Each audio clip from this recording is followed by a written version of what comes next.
성도 여러분, 오늘도 평안하십니까? 수그러들던 코로나가 거리두기 실패와 안이한 사람들의 무책임한 행동으로 다시 고개를 들지 않을까 하는 우려를 낳고 있습니다. 참으로 길고 힘든 시간들이지만 끝까지 인내하며 코로나로부터 안전한 세상이 되도록 다 함께 노력해야 할 것 같습니다. 지난번에는 물과 성령으로라는 제목으로 말씀을 드렸는데, 오늘은 이처럼의 사랑이라는 제목으로 말씀드리겠습니다. 오늘 본문은 3장 14절로 17절의 말씀이 되겠습니다.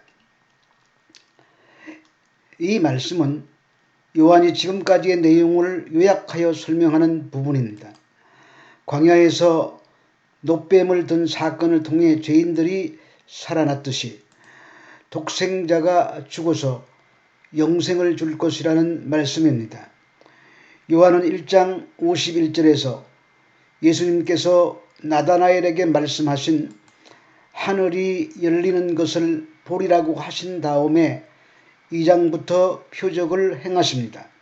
그런데 그 표적들이 하나같이 예수의 십자가로 하늘이 열리게 될 것이라는 메시지를 담고 있습니다. 그래서 주님께서 니고데모에게 거듭나지 못한 사람은 하늘의 비밀을 절대 알 수도 없고 믿을 수도 없음을 명확하게 말씀하신 것입니다. 그리고 거듭남이 무엇인지 니고데모에게 차근차근 설명하십니다. 먼저 16절에서 하나님이 이 세상을 할 때 이처럼 사랑하사에서, 이처럼은 헬라어로 우토라고 하는데 이런 방식으로라는 의미를 가지고 있습니다. 따라서 모세가 광야에서 뱀을 든 것 같이 예수님도 나무 위에 들리는 방식으로 이 세상을 사랑할 것이라는 말이 되는 것입니다. 구약의 그 사건 현장으로 가보도록 하겠습니다. 출애굽한 이스라엘 백성들이 광야를 통과하면서 수많은 불평을 쏟아냈습니다. 그러다가 조금만 힘들면 모세를 원망하고 하나님을 불신했습니다.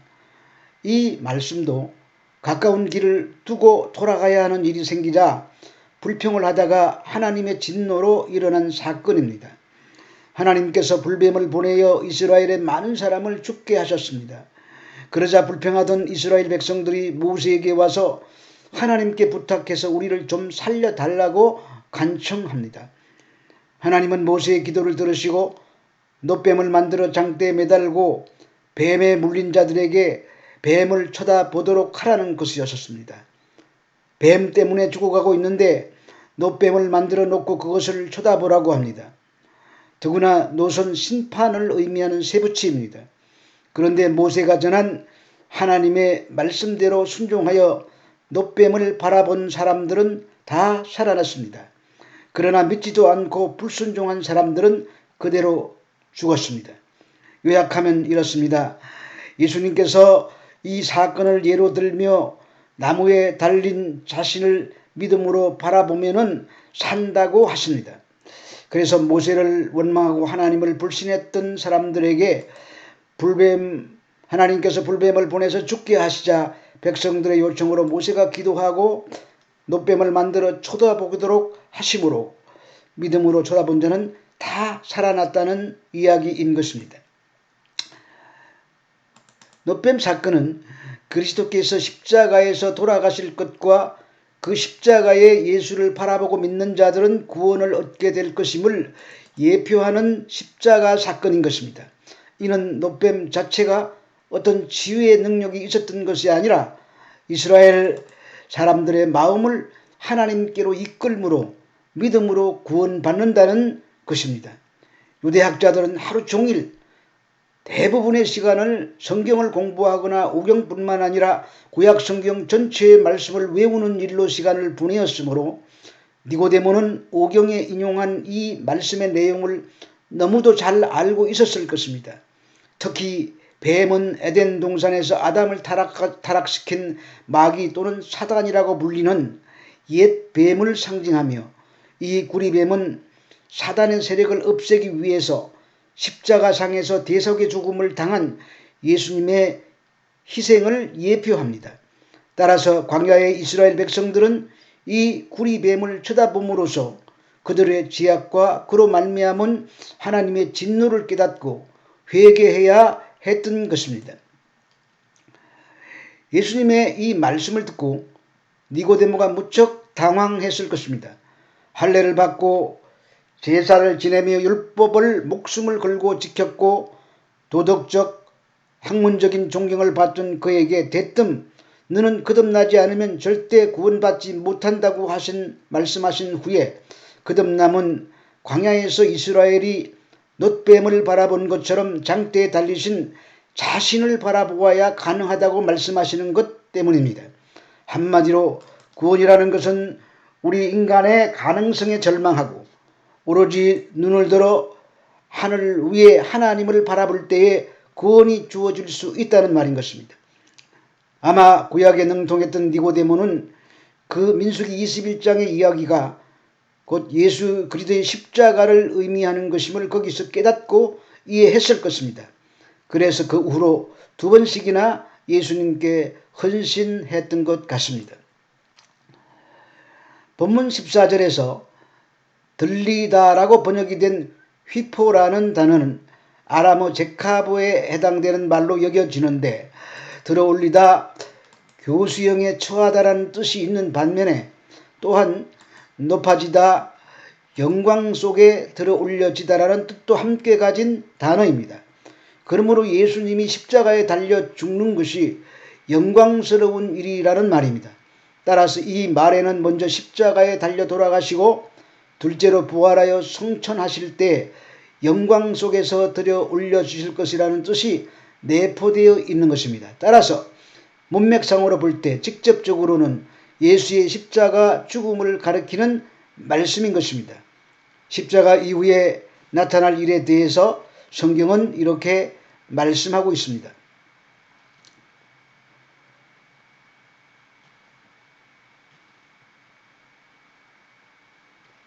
우리는 여기서 중요한 하나님 나라의 삶의 원리를 발견할 수 있습니다. 이 땅에서 저주의 나무 즉 십자가에 매달리는 것이 바로 하나님께서 그를 높이시는 방법이라는 것입니다. 저주의 나무 위에 들여 올려진다는 것은 나의 세상적인 의지와 나의 의기적인 성격이 깨어지고 하나님께 순종하는 삶을 사는 것이고 그 결과 영광스러운 일이 일어난다는 말입니다. 우리는 그렇게 자신을 비우시고 하나님 아버지의 뜻에 순종하신 예수 그리스도의 십자가를 바라보기만 하면 구원을 얻게 되는 것이고 그렇게 은혜로 구원받은 자들은 자신도 십자가 위로 들어 올려지는 영광의 삶을 살게 되는 것입니다. 본문 15절에서 저주의 나무 위로 들리신 예수 그리스도를 바라보고 구원을 얻는 자를 가리켜 저를 믿는 자, 영생을 얻은 자라고 부르십니다. 그러므로 십자가로 들어 올려진 예수 그리스도를 바라보고 구원을 얻은 사람들은 그들 각자의 십자가 위로 들어 올려지는 삶을 살게 되는 것이고 성경은 그 삶을 순종의 삶이라고 부르는 것입니다. 그들을 15절이 저를 믿는 자를 영생을 얻은 자라고 부르는 것입니다. 즉 거듭나서 영생을 얻은 자들은 저를 믿는 자들이라고 부르는 것이고 그들의 삶을 순종의 삶이라고 부르는 것입니다. 그래서 요한은 3장에서 믿음을 순종과 같은 의미로 사용하고 있습니다. 여기서 아들을 믿는 자들에게는 영생이 있고라고 말씀하신 다음에 아들에게 순종치 아니하는 자는 영생을 보지 못한다고 하십니다. 이 말은 믿음이 곧 순종이라는 것입니다. 그러므로 믿는 자는 순종하는 자들이고 믿지 않는 자들은 순종하지 않는 자들입니다.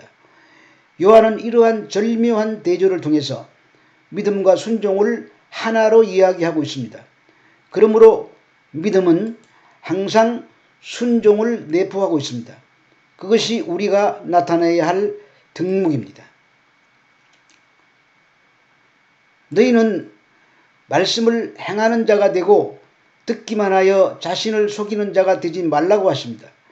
그러면서 자유롭게 하는 온전한 율법을 들여다보고 있는 자는 듣고 잊어버리는 자가 아니고 실천하는 자니 이 사람은 그 행하는 일에 복을 받을 것이라고 하십니다.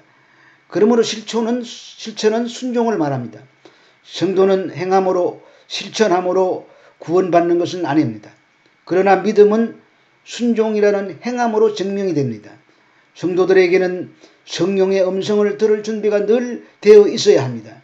그러면 매 순간순간마다 성령께서 말씀하시는 것을 들을 수가 있습니다.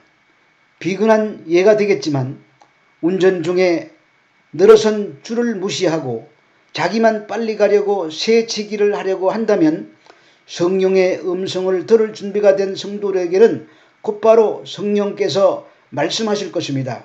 그렇게 하면 안 돼.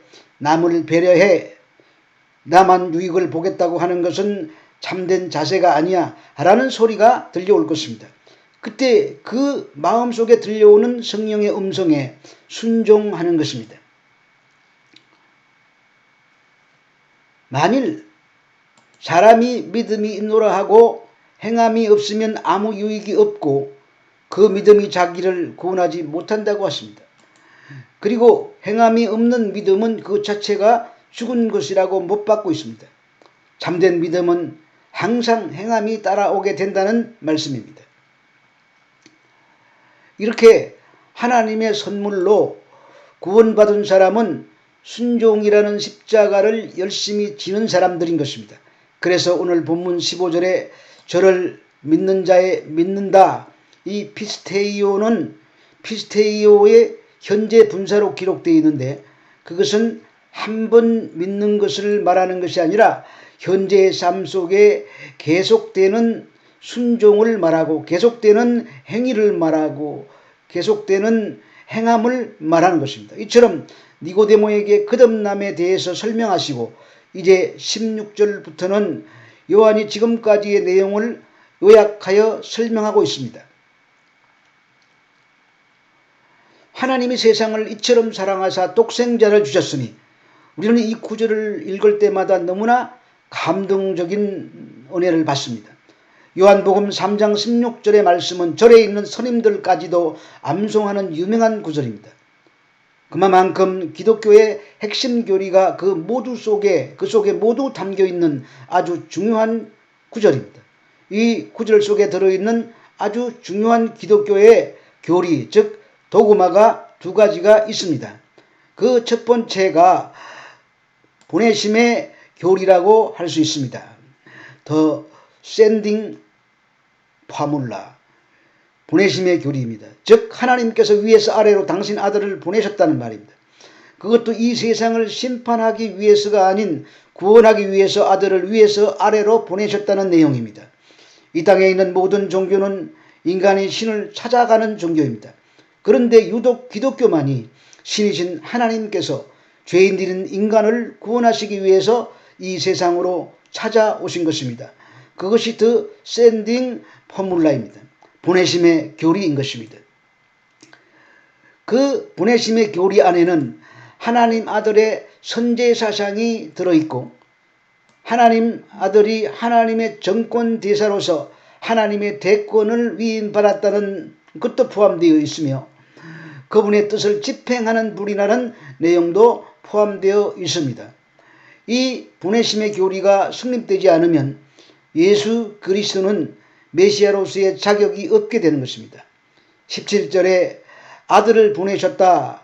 아포스텔로는 발송하다는 뜻과 함께 내어 쫓다 유기시키다라는 뜻도 있습니다. 갖다 버리는 것을 유기라고 말합니다. 예수님은 우리의 구원을 위해 하나님으로부터 이 세상으로 유기되신 것이고 버림을 받으신 것입니다. 3장 16절 안에 들어있는 두 번째 교리가 The Giving of Formula입니다.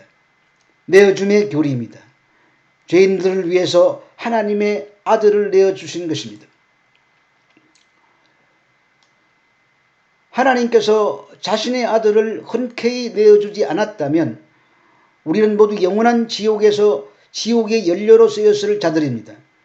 그런데 하나님께서 우리를 위해서 그분이 가장 아끼시고 사랑하시는 그분의 아들을 내어주신 것입니다. 요한이 예수님을 독생자라고 부르는데 그 모노게네스라는 말은 단순히 외아들이라는 의미만 가지고 있는 것이 아니라 사랑받는 유일무이한 것을 나타낼 때 쓰는 단어로 그런 의미에서 외아들이라는 말입니다. 그러므로 하나님께서 추악하고 더러운 죄인들을 위해 하나님이 가장 사랑하시고 전 우주 전 역사를 거쳐 오직 유일무이하신 귀한 외아들을 보내주셨다는 말입니다. 하나님은 아브라함을 통해 가장 사랑하는 아들을 주기는 아비의 마음을 우리들에게 깨닫도록 보여주셨습니다. 하나님께서 이삭을 가르쳐 내 사랑하는 독자, 히브리어로 얘기하면은 아하부 아세르 야히드입니다. 너무나 사랑하는 유일무이한 독자라는 뜻입니다. 하나님은 아브라함의 이야기를 통해 하나님의 마음을 교회에게 알리고 계신 것입니다. 결론적으로 이처럼 사랑은 하나님께서 그 사랑하는 유일무이한 독생자 예수 그리스도를 이 세상으로 보내시고 광야에서 달린 놋뱀처럼 저주를 받아 아직 원수되었던 자들을 위해서 십자가에서 내어주셔서 죽이시면서 죄인된 그의 백성들을 살려내시는 한없는 사랑인 것입니다. 그러므로 이처럼의 사랑은 앞에서 열거한 모든 것을 농축한 뜨겁고 열렬한 사랑인 것입니다. 본문에서 그 사랑은 명사 아가페의 동사형인 아가파오를 쓰고 있는데 이는 하나님 편에서 주도적으로 시작하시고 십자가를 대신 지심으로 응분의 대가를 아낌없이 지불한 사랑이었습니다. 그리고 이 사랑은 자발적이며 스스로의 인생의 연약함과 죄성을 끝없이 감싸 안으시려고 먼저 시작하신 사랑을 말합니다. 이 같은 인류를 향한 하나님의 사랑은 예수 그리스도의 십자가 고난을 통해서 그 절정에 이르렀습니다. 바로 이 사랑이 우리를 사랑하신 아가파오의 사랑이고 이 사랑이 사랑이신 하나님의 본성이십니다. 그래서 본질상 하나님과 동등하신 예수의 생애를 통해서 그 사랑을 구체적으로 나타내셨습니다. 성도 여러분, 우리는 이처럼 사랑하신 그 사랑 앞에 할 말이 없는 자들입니다.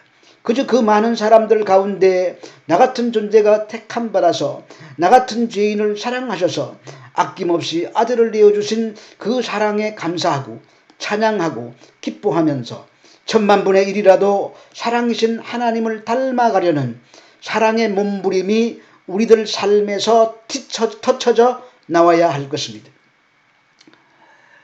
코로나가 여전히 기승을 부리고 있지만 아름다운 5월입니다. 이 좋은 계절에 건강 유의하시고 평안하시기를 기도합니다. 다음 시간에는 3장 14절로 17절 말씀 가운데 하나님이 사랑하신 세상은 이라는 제목으로 말씀을 드리도록 하겠습니다. 한 주간도 믿음 안에서 참된 평안을 누리시기 바랍니다. 감사합니다.